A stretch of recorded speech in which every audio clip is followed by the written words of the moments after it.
Hello and welcome back to my channel. आज मैं क्या बनाने जा रही हूँ आप खुद ही देख लेना।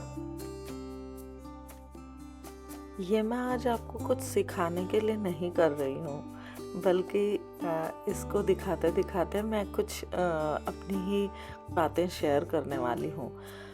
कुछ चीज़ें ऐसी होती है ना कि हमने अपने बचपन में अपनी माँ, अपनी दादी या अपनी नानी या किसी भी बड़े से सीखी होती हैं। तो ये जो क्रोशेइंग है, इसका क्रेडिट मेरी माँ को जाता है, क्योंकि जब हम छोटे थे ना, तो जब माँ कुछ ऐसा बनाती थी तो हमें बड़ी क्यूरियोसिटी होती थी। जैसे कि रोटी बेलना, गोल रोटी बेलना मैंने उनसे ही सीखा है। और इसी तरह ये क्रोशेइंग करना या निटिंग करना, ये भी एक क्यूरियोसिटी का ही पार्ट होता था।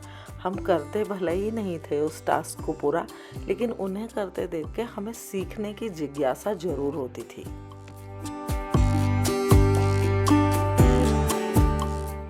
आजकल तो हम बहुत कुछ इंटरनेट पर देखकर भी सीख सकते हैं, लेकिन बहुत सारी ऐसी चीज़ें होती हैं जो पास ऑन होती हैं जनरेशन्स में। ये ज़रूर नहीं है कि उसमें क्रोशेइंग या कुकिंग, निटिंग, पेंटिंग या कुछ और इसी तरह की स्किल्स हों।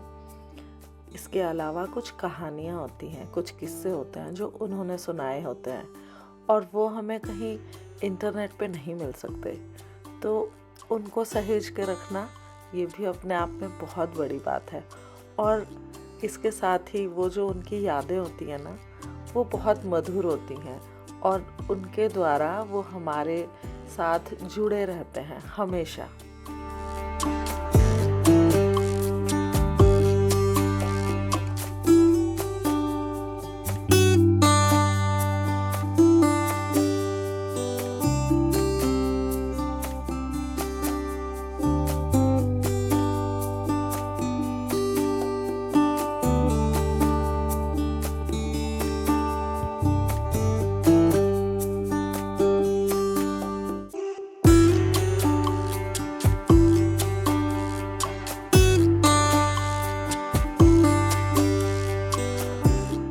तो अब आपको समझ आ गया होगा कि मैं क्या बना रही हूँ।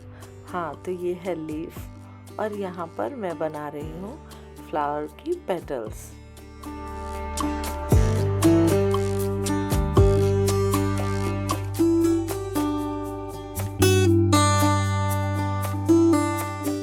अच्छे लग रहे हैं ना ये पार्ट्स, लेकिन जुड़ने के बाद और भी अच्छे लगेंगे। बिल्कुल उसी तरह जैसे माँ अपने परिवार को जोड़ के रखती है, और तब वो परिवार बहुत ही सुंदर लगता है।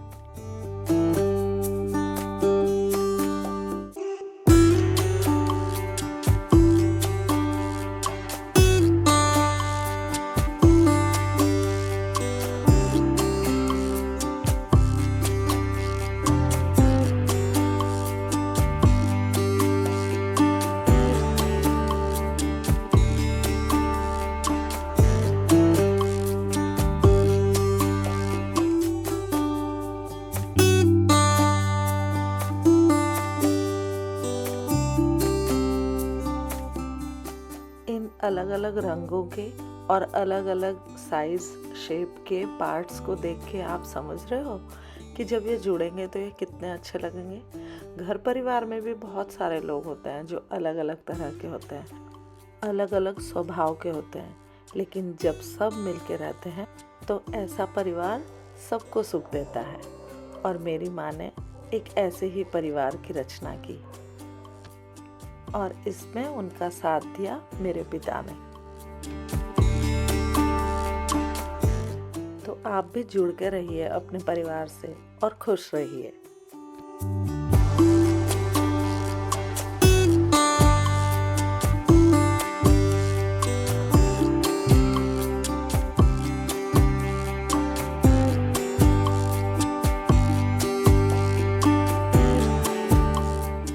तो देखिए, लग रहा है ना सुंदर? So see you in my next video. Till then, take care and have a nice day.